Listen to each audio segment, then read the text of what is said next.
wonder.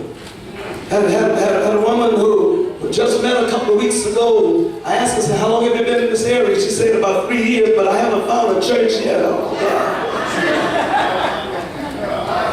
How long does it take you to find a fellowship?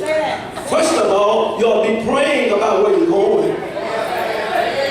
And in all of my years of being affiliated with the ecclesia, this body of believers, wherever the Lord has sent me, there was never a struggle as to where He wanted me to fellowship. And even after fellowshipping with the body that the Lord assigned me to, I never looked back and said, I wish I had gone over here. I was satisfied because I knew I prayed about what the Lord wanted me. The church has great value. And please don't ever negate what it has to offer to your personal life. I love the church.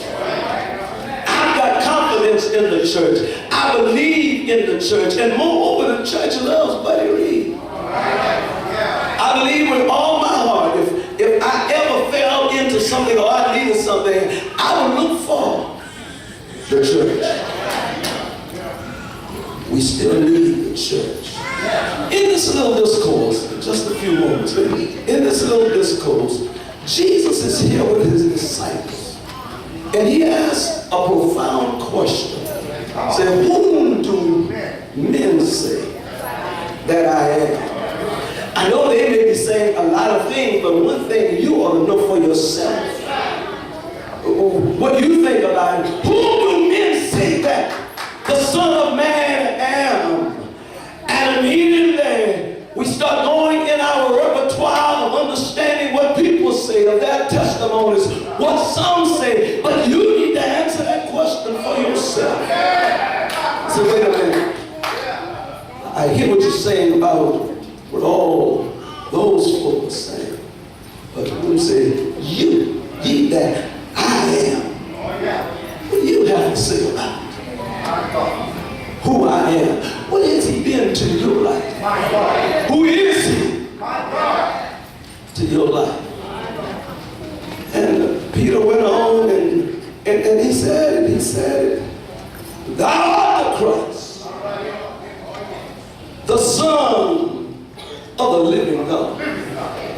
He said, but listen, Peter. He said, you couldn't say that on your own. See, flesh and blood doesn't have it within them to even say it.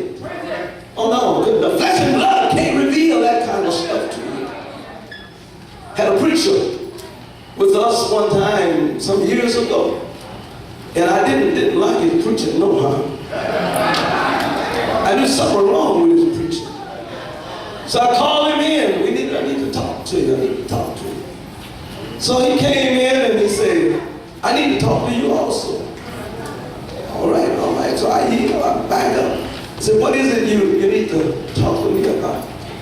Well, about my belief. You got it right there, buddy. I said, well, what's with your belief?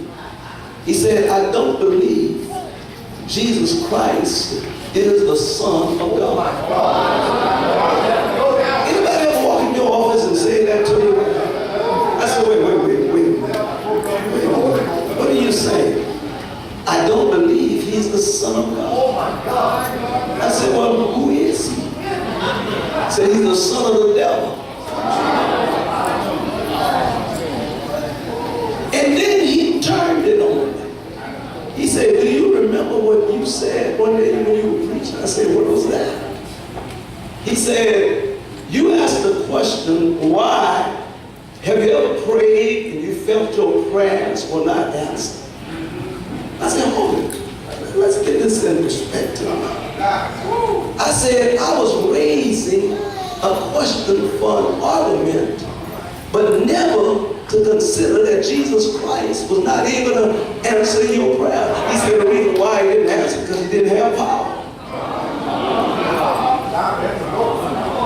That's right. I mean you're dealing with somebody sitting in your office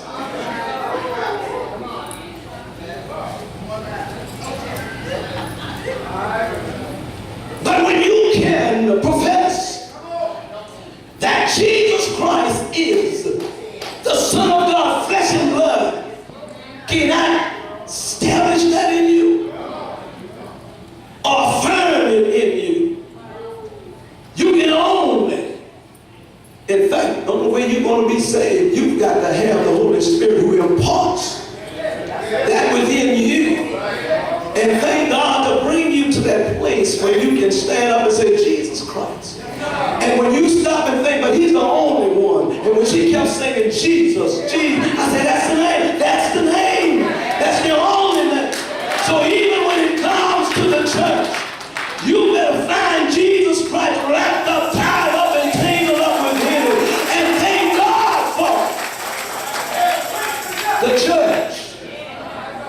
So he said, flesh and blood, not reveal that to you.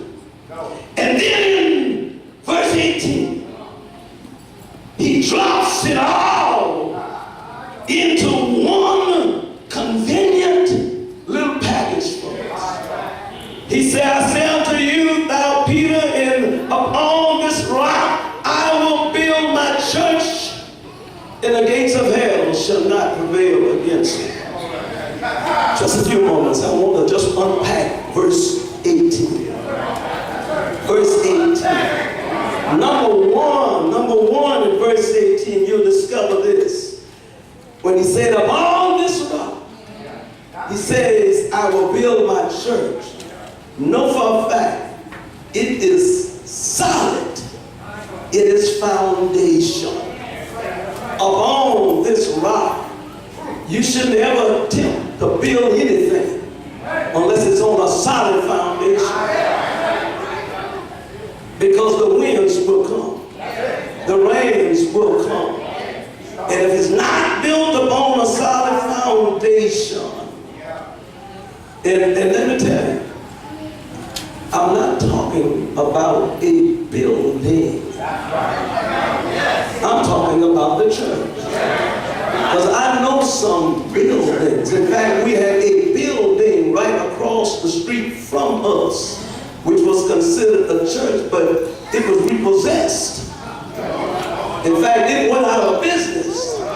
But can I give you a nugget? The church didn't go out of business. By no means, the church did not go out of business.